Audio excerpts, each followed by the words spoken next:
Olá, estudantes de terceira série, meu nome é professora Joyce, estamos para mais um encontro de geografia e hoje vamos falar sobre a Primavera Árabe e questões ligadas à Síria.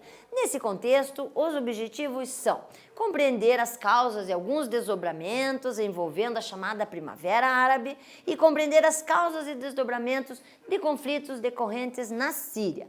Claro que de maneira muito superficial e suscitando vocês e despertando a curiosidade para que você pesquise e se aprofunde sobre o assunto. Dentro desses questionamentos, reflete algumas perguntas que podemos fazer. A primeira delas, o que significa a chamada Primavera Árabe? E mais, por que na Síria existem tantos conflitos? Então, um pouquinho mais, vamos começar com Primavera Árabe. Dentro desse contexto de Primavera Árabe, nós temos como um resultado de uma movimentação revolucionária ou uma onda revolucionária que se estenderam por todo o Oriente Médio e Norte da África. Esses movimentos, eles se apresentaram de forma em greves, manifestações literais de pessoas na rua discutindo, passeatas, como este exemplo da imagem destacada aqui, para sensibilizar a população mundial no quesito à repressão e a censura nos estados onde as pessoas estavam morando. Então, literalmente, foi um movimento de pessoas em prol de uma melhoria da sua qualidade de vida. Dentro dessa perspectiva, quando ela se inicia? Inicia em 2010. Dentro dessa perspectiva, vários países estão relacionados, nós podemos citar vários, principalmente naquelas regiões destacadas, Oriente Médio e Norte da África. Alguns emblemáticos personagens figuraram essas movimentações, como um jovem tunisiano chamado Mohamed Bouazizi, que ateou fogo no próprio corpo e que, claro, queria chamar a atenção sobre todas as condições adversas vividas no país, questões ligadas à censura, à discriminação e a muitos tipos de orientação que se dava por meio governamental. Isso tudo provocou vários tipos de movimentação. Observem as lutas travadas pela população em prol de uma melhoria dos níveis de saída da pobreza, eliminação de desemprego, eliminação da desigualdade social, uma perspectiva melhor de vida. Então as pessoas literalmente foram à rua e provocaram com que o mundo os visse, provocaram com que o mundo os enxergasse de uma maneira a pessoas que queriam nova forma de viver. Dentro dessa perspectiva, ressalta então a presença da chamada Primavera Árabe, que se estende por toda essa região, que literalmente tem como principal característica a chamada maioridade árabe. Então nós vamos ter como majoritariamente o idioma falado é o árabe. Então aqui nós denominamos como mundo árabe. E isso remete a que vocês pensem,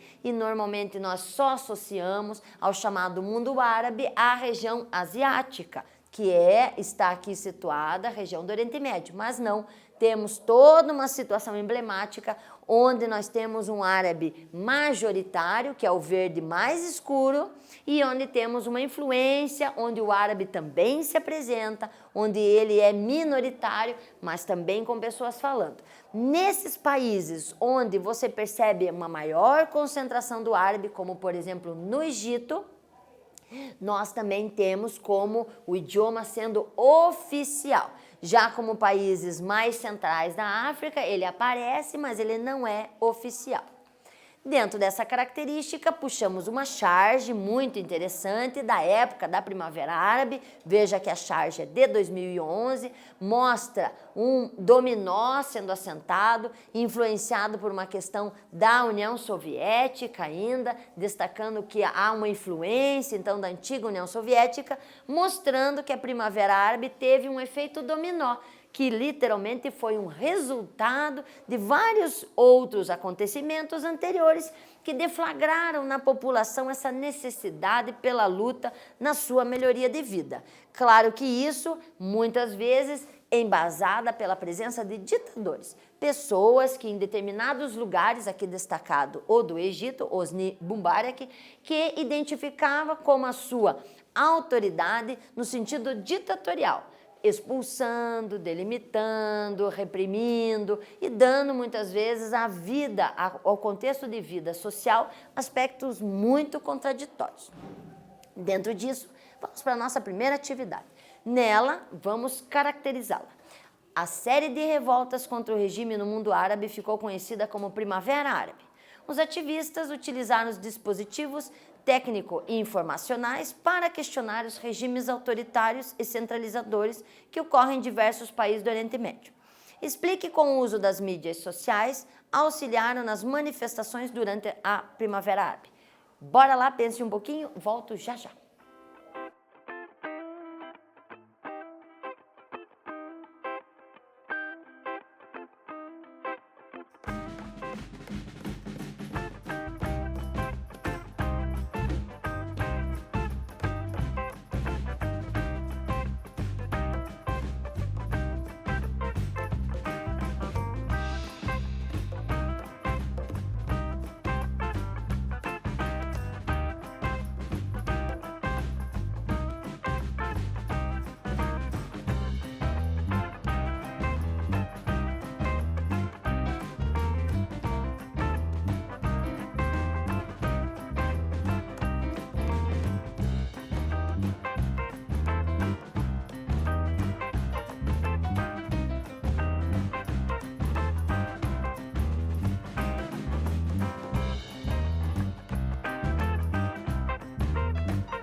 Então, alunos, verifiquem que é sempre uma sugestão de resposta, aproveitem para aprofundar e escrever de uma maneira que você entenda, que você sistematize o que nós estamos estudando.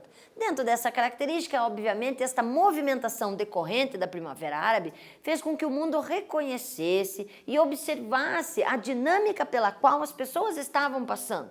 Então, a Primavera Árabe deixou mais clara a visualização de que existiam pessoas insatisfeitas, pessoas que queriam modificações, pessoas que queriam um novo mundo onde elas vivessem com maior respeito e igualdade, principalmente no aspecto econômico. E por isso, as mídias tiveram um papel muito importante no sentido de repercutir todo esse conhecimento ao mundo em que vivemos, dentro de um aspecto internacional.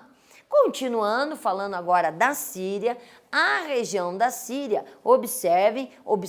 dando uma rápida olhada neste mapinha, nós temos como um berço bem conflituoso, já não desta época, mas se fizermos uma contabilidade de 2000 anos atrás já, antes do período de Cristo, nós já tínhamos uma região extremamente conflituosa. E por quê? Porque nós temos, então, uma reunião de países que liga o mar Mediterrâneo à Ásia, um conjunto de países que tem uma fragilidade muito grande em água, uma fragilidade muito grande em áreas agricultáveis, áreas de pastoreio. Então, desde sempre que se tem essas grandes civilizações ali vivendo, sempre houve disputas territoriais.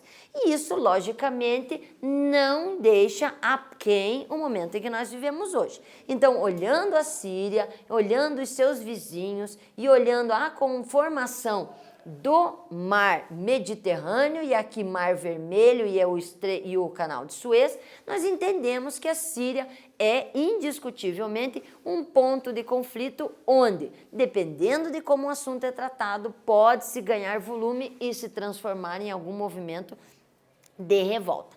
No contexto da Primavera Árabe também não foi diferente. Vários protestos se avolumaram na Síria pedindo para que o governo de Bashar Assad tivesse uma nova postura, um novo dimensionamento e principalmente desse maior abertura. Isso não aconteceu e fez com que, logicamente, a Primavera Árabe mais se avolumasse dentro do território sírio. E lógico que, para impedir que o movimento crescesse ainda mais, várias forças foram colocadas em xeque, principalmente forças armadas que perseguiram os rebeldes nas mais variadas cidades, nas mais variadas vilas.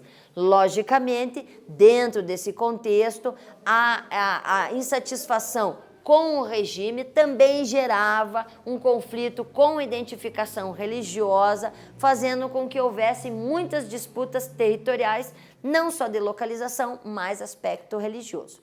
E aí nós temos como reflexo imagens desse tipo, onde nós temos casas destruídas, famílias desfeitas, porque literalmente o ataque também atingiu a população civil, que muitas vezes não está diretamente relacionada ao movimento. Então, infelizmente, nós tivemos mais de 400 mil mortes, é considerado pós-Segunda Guerra Mundial um dos conflitos mais sangrentos, mais violentos, que logicamente fizeram com que, além de mortos, expulsasse uma grande quantidade de pessoas em busca de uma vida pelo menos mais digna, fora de toda essa situação que se assentava na região. Temos uma ideia de mais ou menos 6 milhões de refugiados sírios buscando auxílio em outras localidades. Entenda a problemática disso. Temos 6 milhões de pessoas entrando em outros países. Não é um conjunto qualquer. São 6 milhões de pessoas com histórias de vida, crianças, necessidades e que vão entrar em outros lugares e que vão entrar num contexto de disputa por trabalho, por moradia. Então, é um ambiente extremamente conflituoso. Dentro dessa questão, obviamente, observamos que deixaram para trás suas casas, deixaram muitas vezes pessoas, entes queridos mortos naquela região, principalmente visto em 2008, onde literalmente um patrimônio gigantesco e antiquíssimo foi reduzido a cinzas, em detrimento dessa contextualização contrária aos movimentos que pediam melhor condição de vida. Dentro disso, lógico, temos um exército se formando, é um exército livre da Síria, ele é formado por exército armado, por civis, militares e esses militares desertores que tomaram partido em prol da população síria e atuam no sentido de ser uma das facções que defendem a saída do ditador sírio. Dentro desse contexto, logicamente, nós vamos ter uma separação por parte dessas lideranças rebeldes. Então, nós percebemos que existe uma divisão síria consolidada e que nós temos mais ou menos fazendo com que a Síria tenha dois territórios muito bem compartimentalizados, onde 55% é literalmente atuante da região do ditador, que tem como aliados a Rússia, o Irã e o Hezbollah, antigo grupo terrorista e que hoje apoia a permanência do ditador no poder, e uma outra facção onde nós vamos ter as forças democráticas da Síria, onde, apoiados principalmente pelos curdos e Estados Unidos, defendem então uma nova consolidação à Síria, representando uma facção bem grande da área territorial. Claro que temos outras minorias, como os rebeldes e os outros do Estado Islâmico que se situam aqui, mas eles representam 11,6%.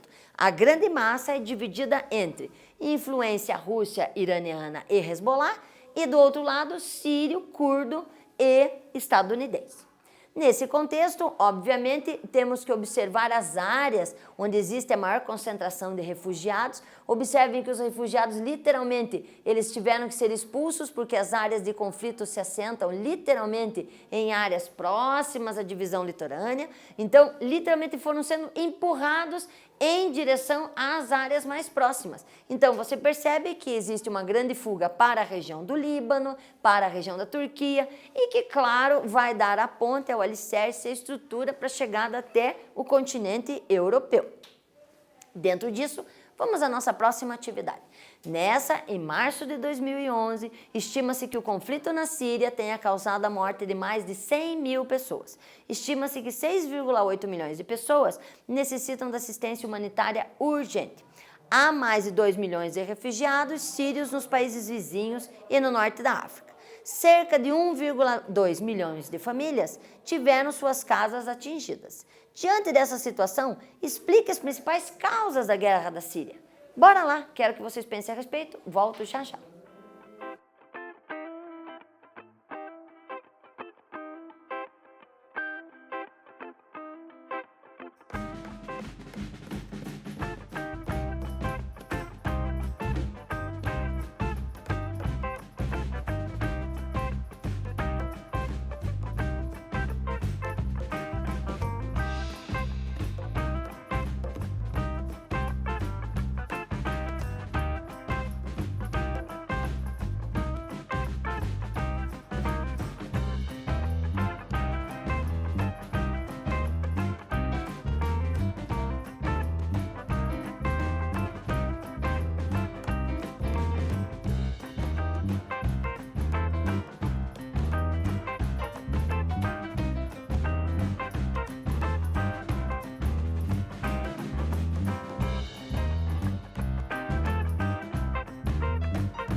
Então observem, de novo, uma contextualização que você deve organizar e que aqui é apenas uma estimativa, uma orientação de resposta. Nessa orientação de resposta, remete que a questão da Primavera Árabe aconteceu na Síria a partir de 2011 e, obviamente, junto com outras regiões, como o Norte da África e Oriente Médio de maneira geral, o que se viu são manifestações em prol da melhoria da qualidade de vida, melhor repressão e melhor infraestrutura humanitária para todos. Nesse contexto é que acontece a Primavera Árabe e ressalta a importância de uma discussão, de uma harmonização entre todos que convivem no mesmo território. Nisso fechamos o nosso conteúdo e espero que vocês tenham uma noção básica do que foi a Primavera Árabe, que logicamente teve início em algumas regiões, destacada aqui na Tunísia, e bem como a guerra na Síria, tão violenta e que ainda reside no contexto atual com vários elementos ainda a serem discutidos. Espero que vocês tenham gostado. Até mais!